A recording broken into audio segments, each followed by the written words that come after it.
I stood frozen, my heart pounding, as 110 sprawling mansions rose like thieves on my grandmother's sacred land. This was her legacy, 80 acres of farmland she'd guarded for decades, now crawling with construction crews building million-dollar homes on what was rightfully mine. They thought I was powerless, just a former hydraulic engineer with no claim.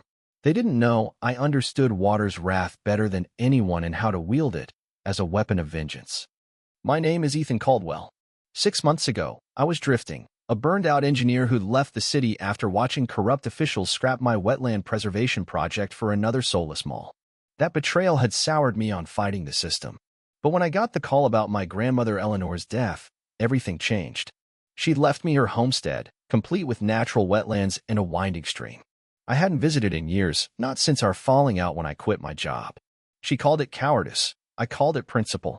We'd barely spoken since, just exchanging stiff holiday cards. Now she was gone, and all I had were regrets and her land. Driving to the farm, I was eager to reconnect with childhood memories. But as I crested the hill, my breath caught. Construction equipment swarmed the eastern fields. Foundations were poured, framing already up for dozens of houses. I slammed on the brakes, gravel flying, and stormed toward a worker. "This is private property," I shouted. The foreman barely glanced up from his clipboard. "We've got permits. Clearview Heights HOA owns this now. Talk to Victoria Langston, their president." The next morning, I faced Victoria in her sleek office, her tailored suit and cold smile screaming corporate predator. "Mr. Caldwell," she said, sliding a folder across her desk, "the city seized this land for unpaid taxes after it was deemed abandoned.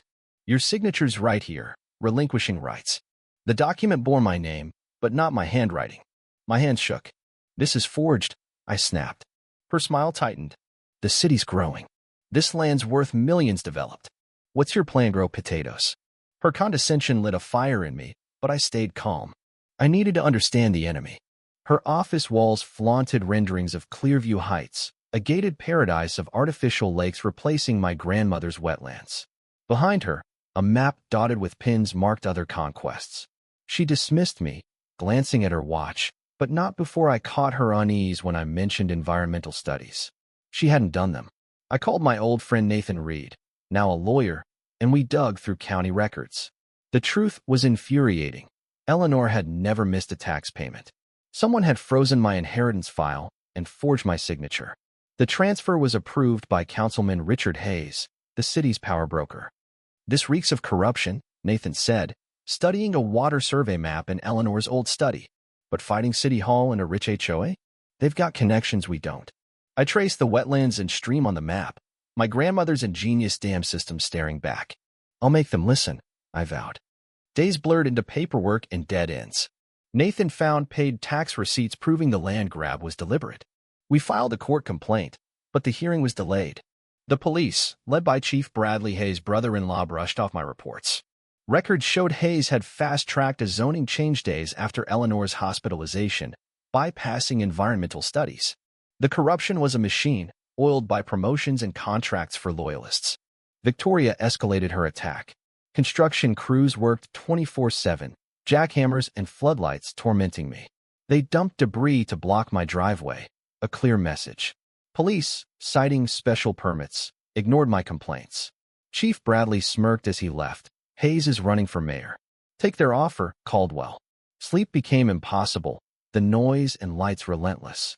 I tried earplugs, even sleeping in the bathtub. Exhaustion and rage consumed me. At City Hall, I confronted Hayes.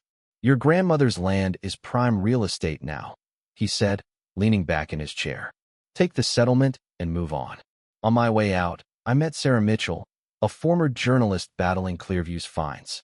Over coffee, she revealed Victoria and Hayes had been partners in a failed development that cost her father his life. "She's ruthless now," Sarah said. "She'll stop at nothing." Back at the farm, I found workers pouring concrete in the wetlands. One shoved me into the mud, snapping a photo for social media, Clearview's annoying neighbor. Humiliated, I trudged home, passing a wealthy couple touring a model home. "The bumpkin blocking progress," the husband sneered. Fury surged, but so did clarity. Staring at Eleanor's water survey map, I saw my path. If they wanted mud and water, I'd give them a flood. I spent days studying the land's hydrology. The farm sat low, its wetlands a natural drainage system. Eleanor's dam and channels had tamed floods for decades. The development, built on a historic floodplain, was a disaster waiting to happen. I waded through the wetlands, clearing old sluice gates and studying Eleanor's journal's detailed chronicles of her 40-year dance with nature. "Water always wins," she wrote. "Convince it your way is its way." Her words became my guide. Sarah brought proof Victoria had targeted other properties with forged documents and intimidation. Local farmers, bullied by Clearview, shared their stories but feared testifying. An elderly resident, Clara Thompson, recalled the 1986 flood that swamped the area before Eleanor's system. "Your grandmother was a hero," she said. "The city resented her for it." She hinted at a grudge. Hayes' father, a failed engineer, had been humiliated by Eleanor's success. Victoria struck back. "I found tampered valves at the dam, footprints circling ETA warning." Police ignored my report.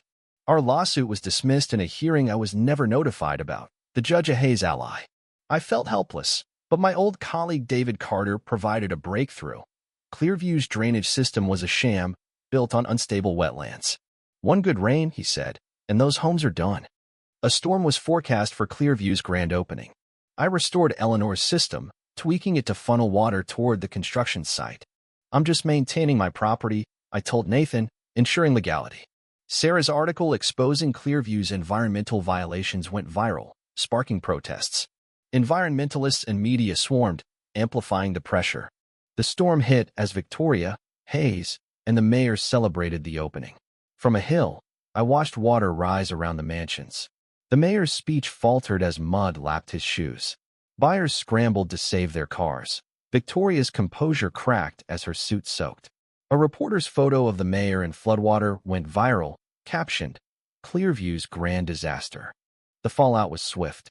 Homeowners demanded refunds. Environmentalists protested. Sarah's evidence recordings of Victoria admitting flood risks sealed her fate. At an emergency council meeting, we presented forged documents, financial ties between Victoria and Hayes, and Clara's flood history. The room erupted as Sarah played Victoria's confession. Victoria's glare burned, but fear flickered in her eyes. The council voted unanimously to halt construction, investigate, and cancel eminent domain. A month later, Victoria and Hayes faced fraud charges. Clearview collapsed, homeowners suing for losses. The couple who'd mocked me apologized, admitting they'd been duped. I turned the wetlands into a nature preserve, hiring Sarah to run it. At its opening, I spoke. "No one's an obstacle for protecting what's right. One person can spark a fight others will join." Eleanor's letter, found in her desk, said she'd always hoped I'd return to protect the land. "Water finds the truth," she wrote. "Those 110 mansions, now underwater, stand as a monument to greed's folly. Some call it a disaster. I call it justice drenching, undeniable justice."